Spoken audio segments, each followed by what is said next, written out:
സൗദിയിൽ നിന്ന് നേരെ വന്നത് തൃശ്ശൂരുള്ള എൻ്റെ വീട്ടിലോട്ടാണ്. വന്ന ദിവസം നല്ല മഴയുണ്ടായിരുന്നു. അന്ന് അമ്മ ഉണ്ടാക്കി തന്ന ബീഫും പോർക്കൊക്കെ കഴിച്ച് വീട്ടുകാരോടൊപ്പം ഇരുന്നു. അന്ന് തന്നെയാണ് ബ്ലഡ് ടെസ്റ്റും ചെയ്യാൻ പോയത്.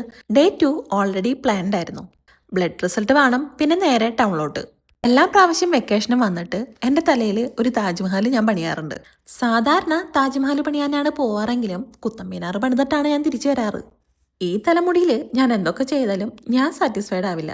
അവസാനം മുടി വെട്ടണ്ടായിരുന്നു എന്നുള്ള ചിന്ത മാത്രമായിരിക്കും ബാക്കി. ഇത് എൻ്റെ മാത്രം സുഖമാണോ? അങ്ങനെ അവിടെ നിന്ന് മുടിയൊക്കെ വെട്ടി നിരപ്പാക്കി നമ്മൾ നേരെ പോയത് ശ്രീ ഗുരുവായൂർ ടിഫിനിലാണ്. ആക്ച്വലി ഫുഡ് കഴിക്കാൻ വേണ്ടിയിട്ടാണ് വെക്കേഷന് വരുന്നത് തന്നെ. ആ സമയത്ത് മാക്സിമം എല്ലാ ഫുഡും ഞാൻ ട്രൈ ചെയ്യാറുണ്ട്. അങ്ങനെ ലാസ്റ്റ് ടൈം വെക്കേഷന് വന്ന സമയത്ത് മിസ്സാക്കിയ ഒരു സംഭവമാണ് ഗുരുവായൂർ ടിഫിൻ. ലാലു അവിടെ നിന്നൊരു സാമ്പാർ വടയും ഞാനൊരു ഗീ പൊടിദോശയാണ് വാങ്ങിയത്. ഗീ പൊടിദോശ എനിക്ക് ഇഷ്ടപ്പെട്ടില്ല, പക്ഷെ സാമ്പാർ വട നല്ലതായിരുന്നു. പിന്നെ നമ്മുടെ ബ്ലഡ് റിസൾട്ട് വന്നിട്ടുണ്ട്. അതിൽ വൈറ്റമിൻ ഡി നന്നായിട്ട് കുറവാണ്. അതിന് പിന്നെ ക്യാപ്സ്യൂളാണ് ശരണം. നെക്സ്റ്റ് ഡേ നമ്മൾ നേരെ ഇനി കോഴിക്കോടേക്ക്. അപ്പോൾ അത്രേ ഉള്ളൂ. ശരി ട്ടാ.